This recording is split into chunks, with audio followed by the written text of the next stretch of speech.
that you love is the main cause of your suffering, huh? I need you like I need air to breathe. What's going on, everybody? Welcome into the Blazers Edge podcast. I am your host, Danny Marang.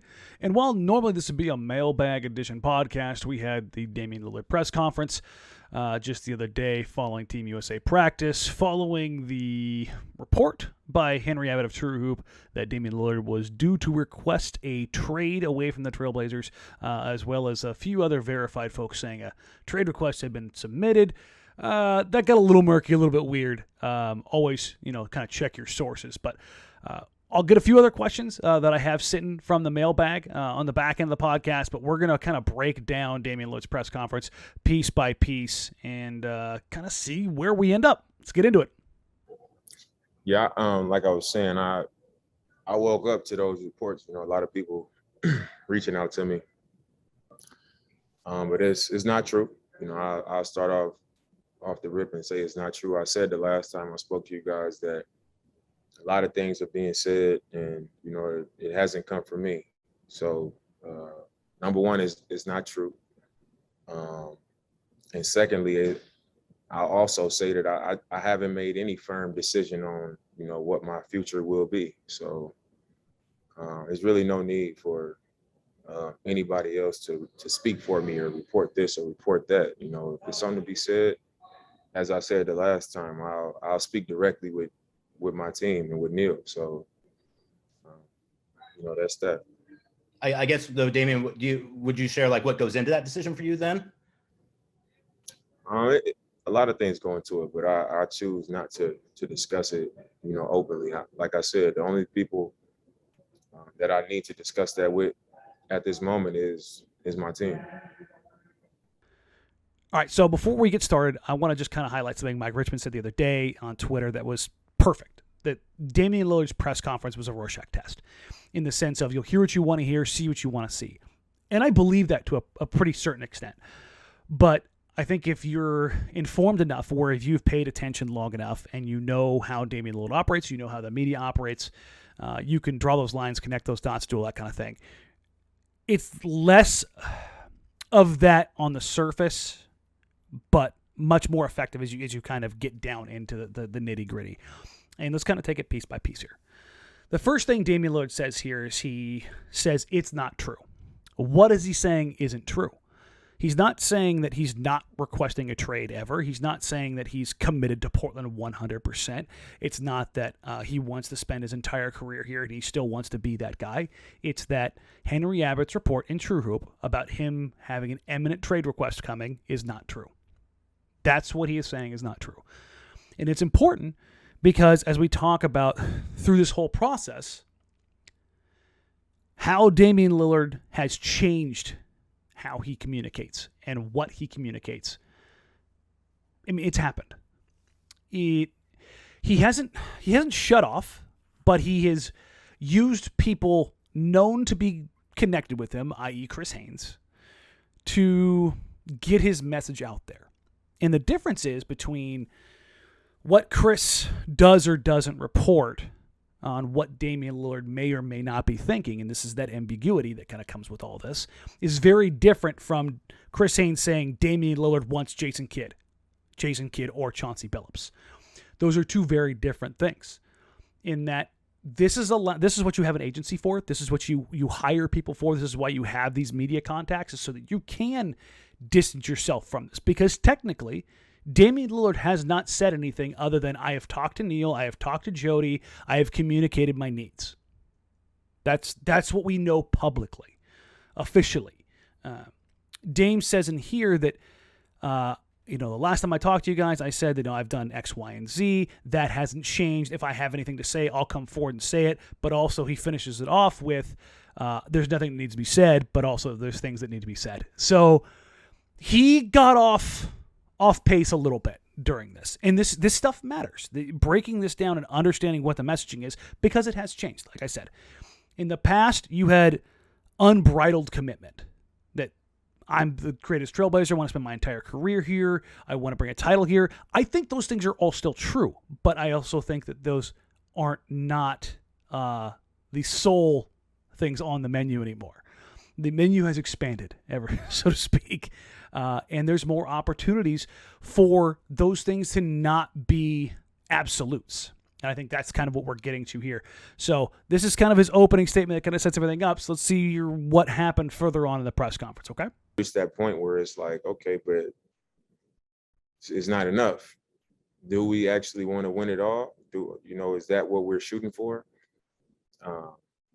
And we got to do things to show that. We got to put action behind that desire to win at that level. And that's been my only thing this entire time. All right, so this one's a little chopped up solely because the other part of this was a question that was kind of unrelated, but I wanted to take the part where Damian Lillard highlighted we need to take action. Are we happy with where we are at right now and the urgency behind it? This is the first time we have heard him publicly say we need to do more. And he does use we as opposed to them or they. He uses we, us, the collective stuff behind it. And I think that still is important because it's not going, full Anthony Davis quite yet. It's not going full James Harden where you're separating yourself. There's that language is important with this stuff, especially with somebody as high profile as Damian Lillard, because he knows those words matter. You'll hear him correct himself when he gets off that path because he's being direct in that regard. But again, I really want to highlight the importance of he wants direct action. And if you followed the podcast or watched the breakdown for the last couple months, we've been working towards this whole idea where this summer, to me, has been the biggest summer for the Portland Trail Blazers by far. And it was like that before things really went sideways with how Neil O'Shea and the Blazers have handled the entire offseason. It has been an abject disaster for PR. The unnecessary burden of really carrying a bunch of additional BS that Damian Lillard shouldn't have to, even though he stepped in it, the organization should have probably cleaned it up for him a little bit. That's part of being a superstar is you get that kind of treatment. He did step in it at times, but that's a different story. This part of it, though, this is the roster building stuff. This is the player acquisition. He says, later on, we've had discussions about this in the past, about getting guys in and getting the right guys. They've come and talked to me about getting the right players in. But this is the first time we've heard him say urgency. Are we happy with this? And he's talked about before, it's a great place to play. It's a great place to live. It's just that. But he is speaking strictly on basketball. And this is a tone change. This is a difference from what we have heard in the past. And this is a public message for everybody out there, particularly Neil O'Shea, that if you want me to stay, this is the playbook. You have to make real changes that are going to put us in line to be truly competitive. Because even though he's saying, are we happy? He's saying, I'm not happy enough because we haven't affected those changes. Let's see where he goes from here. And I know you mentioned that the Trailblazers need to do more. Have you even given thought about the type of players that you would like to see the organization bring in, whether that's through trade or free agency? Yeah, for sure. I mean, I think that, but this isn't unusual. Every year that's how it goes. I think this year is just like, it's more urgent. I think that's the best way I can put it. There's more urgency behind it. But of course, there's guys that I feel like can help and, people we should target. And again, urgency, urgency, urgency. We can see that the theme of this entire press conference, there's a word that Damian Lillard keeps using. Yeah, we've talked about players before. Yeah, we've talked about this before. Yeah, this is very normal. But the timeline, my career, where we're at, where the franchise is headed, and what it's going to ultimately satisfy me, Damian Lillard, is urgency in getting it done. So they essentially have 3 weeks to do what they haven't been able to do for 10 years, which is put a competent roster around Damian Lillard that wasn't already there. The best player that Damian Lillard has ever played with in his career in Portland is LaMarcus Aldridge. He was here when Neil O'Shea took over. They have not gotten a player close to that caliber in a decade. So you can see if he's going to spend any more time here beyond this season, he wants that urgency to make something happen. It's not easy, but I don't think he cares. So let's go ahead and see where he takes it from here and then press on. Hey, Dame. Neil Olshey has said that he believes the roster wasn't the problem last season and that adding Billups and fixing the defense can get you guys closer to contention. Do you share that view, or do you feel like they have to make some type of move? And is that sort of what you're watching for as you decide your future?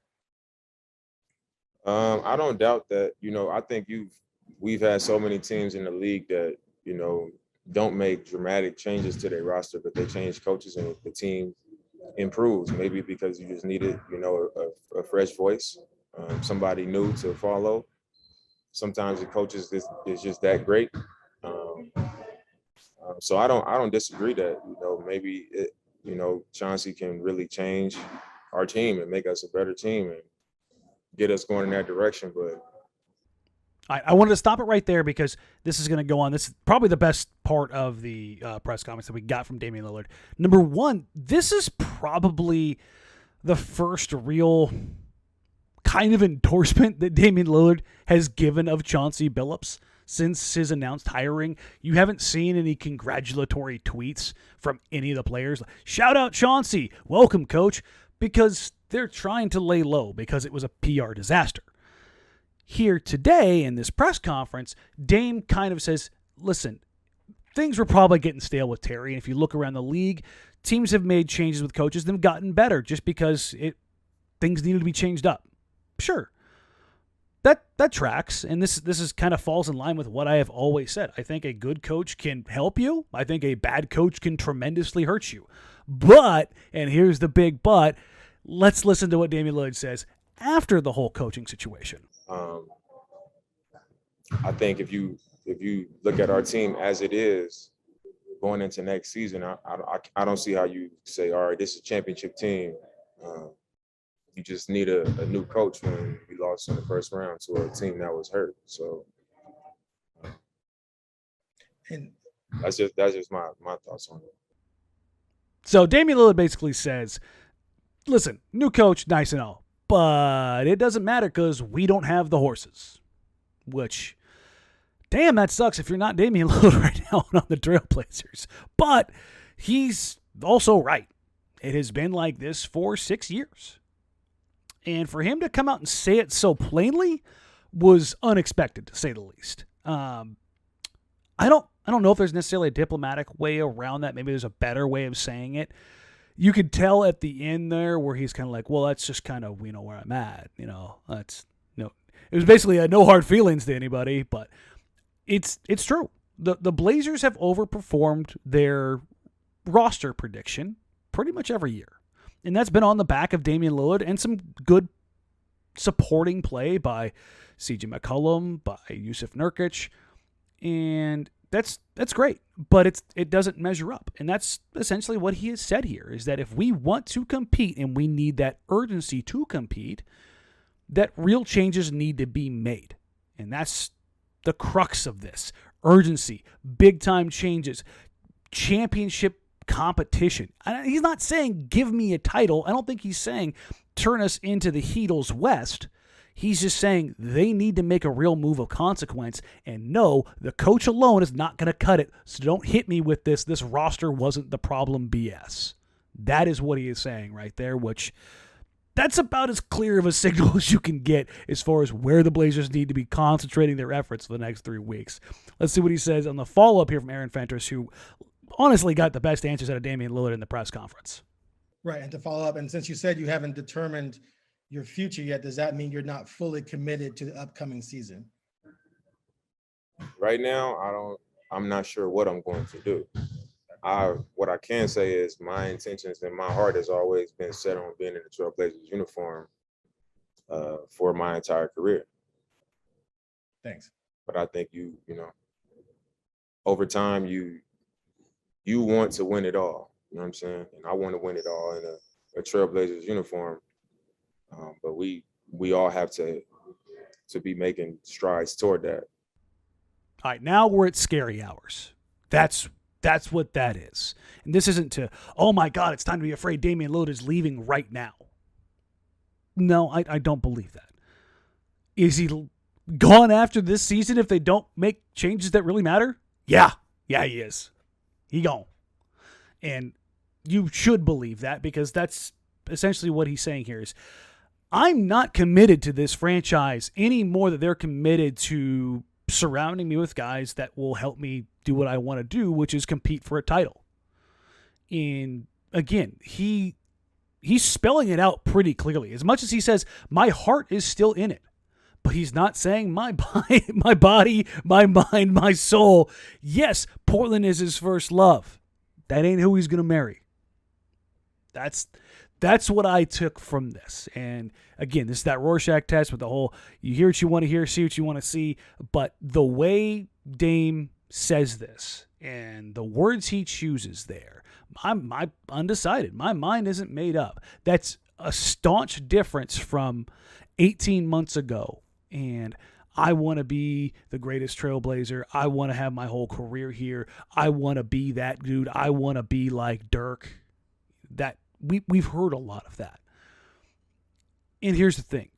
I don't think he's wrong for doing this because they have failed. The Trailblazers have failed to put a real roster around Damian Lillard.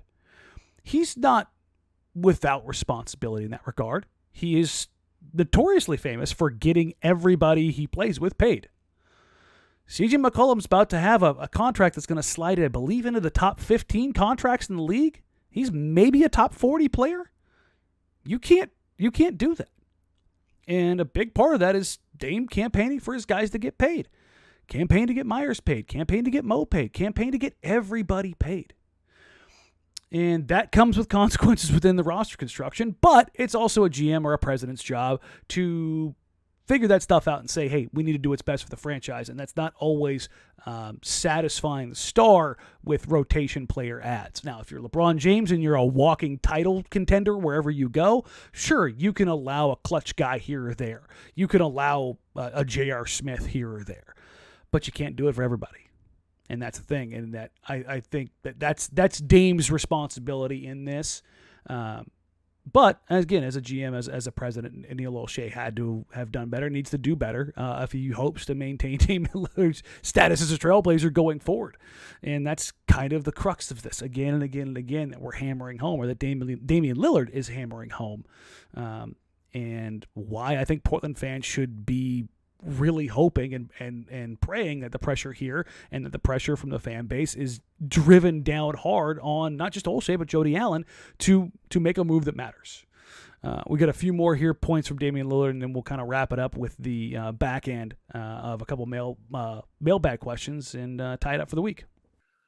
Dame, you've always been a rather low-profile guy in the offseason, and you do what you do, and we don't hear a lot. But this year, there's an awful lot of drama surrounding you, and I'm just wondering how comfortable you are with all that. I think the drama isn't coming from me, so I think that's what makes me most comfortable. I take solace in knowing, I'm not shy about saying what I have to say. So when I speak up more at some moments where people are used to me saying less or being quiet or kind of just falling back, something can be made of that. So I think that's more of what it is. But I feel perfectly at peace, as far as everything that's going on the internet or with reports, because I know that I'm fully in control of myself. I know I'm not stepping out of bounds. I'm not doing anything uncharacteristic as a person. It might be unusual for everybody else, but my intentions are always right, and I always come correct, and I'm still in that same space. I think everybody else is just creating drama more than I'm just creating drama. I understand that, but to be clear and try to get some clarity on it, do you expect to be in a Portland uniform this season? Yeah, I expect to be. All right, so let's work our way backwards here. The big takeaway here is Dwight James obviously asked do you expect to be a part of the team next year? And he says, yeah, I expect to be. Interesting answer, to say the least. I wouldn't say that's the most resounding yes I've ever heard, but I'm not going to pick that apart too much. It just kind of made my eyebrow raise like, yeah, no, I'll be here. There's there's a gap between that and what Damian Lillard said. The other part of this is Dwight asked him about the visibility and social media, and I think this is where Dame had to tap dance a little bit. It's the media doing this. It's not me. I've always said I keep it 100, and it's like, for the most part, Dame does. As far as the big time stars, he does. But he is also changed how he goes about things, how much more vocal he is. It's a little bit, I think, disingenuous to say that it's just the media doing this and he has nothing to do with this and he's just saying what he needs to say and doing what he needs to do, because that's not true. It lies somewhere in the middle there. But again, that's part of the branding aspect. This part of it sucks if you're talking about being a fan, because you get so attached to somebody. If you're looking at this from a media standpoint, if you've been watching again for the last couple months, you could see that it's full on, a piece of candy leaving the trail for a trap door, for a backdoor exit. This has been going on for more than just a couple weeks. This has been going on for a couple months. The tone and what he has said, how he has framed things, the Chris Haynes articles, the frustration at the fan base for getting mad at him for endorsing or naming Kidd and Billups. Like those are things that are being projected as reasons, when in reality he has a path that bifurcates. You get that? Where one path is the Blazers do what they need to do to put a team together that actually, makes a difference. And the other path is they don't. And you can go down either one of those paths based off of what actually happens, but the reasoning, the rationale can be, I can't believe the fan base turned on me, or, Neil O'Shea didn't do this, or, hey, I gave a full decade of my career and it's like, it just didn't work out. I need to go chase my legacy, like Clyde Drexler in the past. And like he's laying that foundation so that it's there if he needs it. I more than anything, I believe he is searching for a way to stay here. I believe he has people in his camp who are trying to steer him to a bigger market, to grow his legacy for his not only his playing career, but his post-playing career.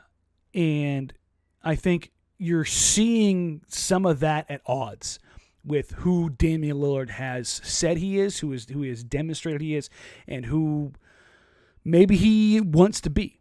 And I think something that everybody needs to understand is, and this goes for the LaMarcus Aldridge thing, as far as wanting to be the best Trailblazer of all time.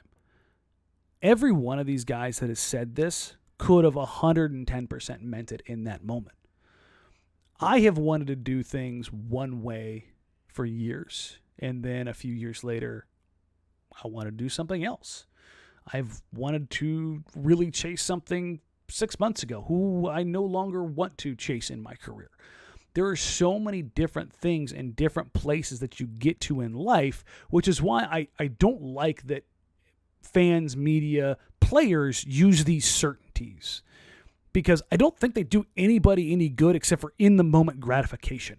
It's a soundbite and a fun clip to talk about if you're media. If you're a fan, it's this thing that you could hold up to in the light and pet it. I don't know. It's just, I've never found a use for it because it doesn't actually mean anything. And all it can do is come back to bite you.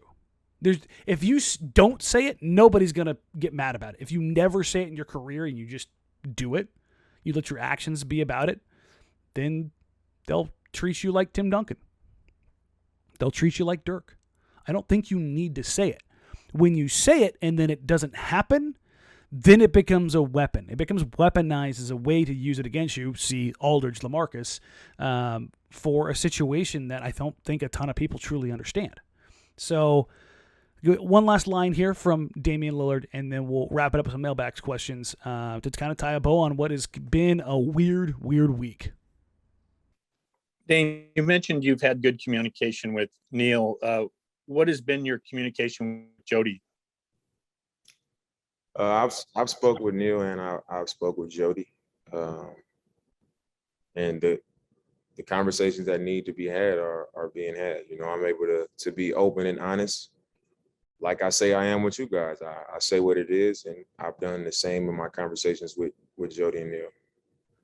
And is it one-on-one with Jody, or is that in a group? I've spoke with Neil. I've spoke with Jody. All right. I don't think it's really that important to say either or. I spoke to both, and I've been, honest with both of them, as I should be. Bit of a cheeky question from Jason Quick there. I admire it.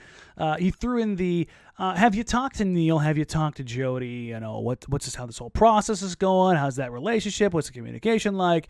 Okay, cool. Also, have you talked to Jody one-on-one at all? Has that been That's a nice way of saying, are you having conversations without Neil Olshey to maybe, I don't know, see if there's anything else out there? The grass is a little bit greener. Again, that's kind of, maybe you're looking a little too far into that, but you can see Dame's reaction of, I don't think that's necessarily important, Jason. Whether or not I had those conversations with Jody one-on-one and have excluded Neil from him, I don't know if that's necessarily that big of a deal. But again, it's a good follow-up from Jason as far as trying to get a little bit of insight into some of the dynamics. There's certainly been plenty of news about where Olshey's standing is with Jody Allen and the Vulcans and in the league. So I think that's kind of a little fun way to figure that one out. But that's going to kind of wrap up the press conference portion of this. And I'd say it's good to know where Portland sits right now. But it's also a bit terrifying. Because the reality is, if they screw this up, the best player in franchise history is probably gone a year from now. I don't know how anybody could see this and think otherwise. I legitimately think that they will make it through the year. Whether or not he stays beyond that gets a bit dicier. And that doesn't even factor in how trade packages for Damian Lillard will change between now and this time next year. Could they be better? I think they could. I've talked to some people who think they could be worse. So there's certainly a gamble with everything at play here.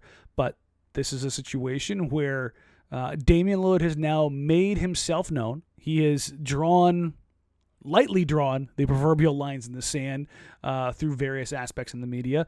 And now we all get to sit back and watch over the next 3 or 4 weeks and kind of decide for ourselves whether or not that's enough for Damian Lillard or wait for him to come out and say that was enough or it wasn't enough.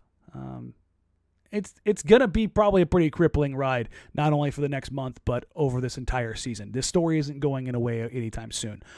Dame may choose to not address it during the season and go kind of full Chris Paul when he was leaving the Hornets originally, which I think the kind of guy Dame is, that's probably the way it will go regardless. We won't get a ton of news, but that's also going to leave all of Rip City kind of on edge. So that's where we'll wrap things up as far as the press conference is concerned. Now we'll dive into a few mailbag questions and wrap it up for this week. A common question that has come in over the last probably 2 weeks, maybe a little bit longer, is something along the lines of, would you have done something different? The coaching search. What if Neil Olshey gets fired? What if Chauncey Billups is relieved? How would that all work? From who I've talked to, I don't believe that the league is thrilled with how Neil Olshey and the Blazers have presented themselves throughout this entire hiring process. I don't think that Olshey is going to get fired at this point. A couple days ago, I may have thought a little bit differently. It's just not a good situation. But I've gotten something along those lines of at Adam Antium, at Adam_Antium. Can we just live in a fantasy world for a hot moment? Olshey and Billups are released tomorrow. Who does Portland target for GM and head coach?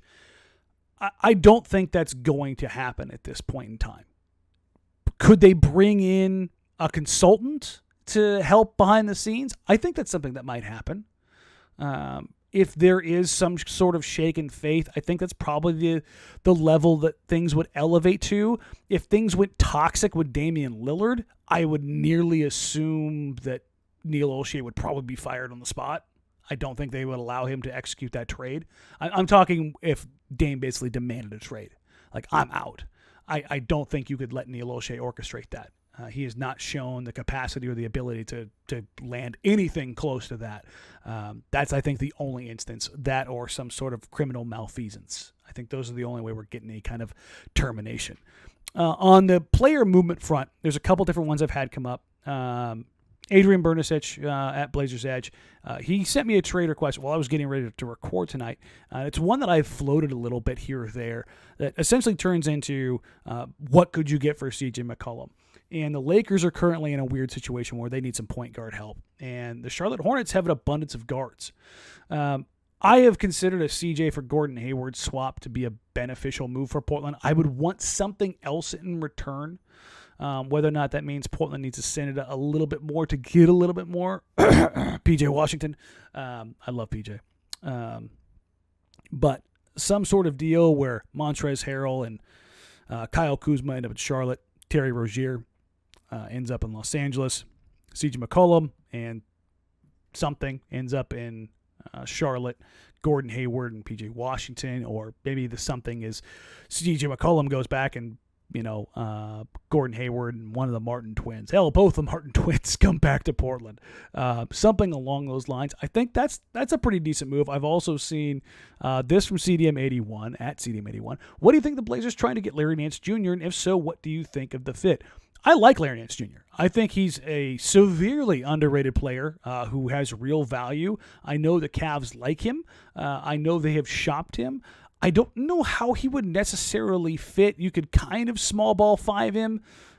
He could really orchestrate a lot of different looks, but it's imperfect fit as the roster sits right now. If they made that move, it would have to be a part of something bigger, just off the top of my head, how that would kind of play out. And then he asked some questions about some second round big men. Listen, the Blazers are going to probably buy into the second round.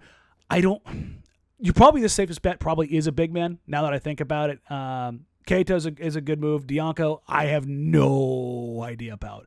I have done a little bit of work on Nemias, but if the Blazers want to get some cheap depth that's below even minimum cost, then you could probably look at buying a second-round pick and getting some depth in that regard. It's kind of what they did with Moses Brown. It wouldn't be a bad idea, I think, in that regard.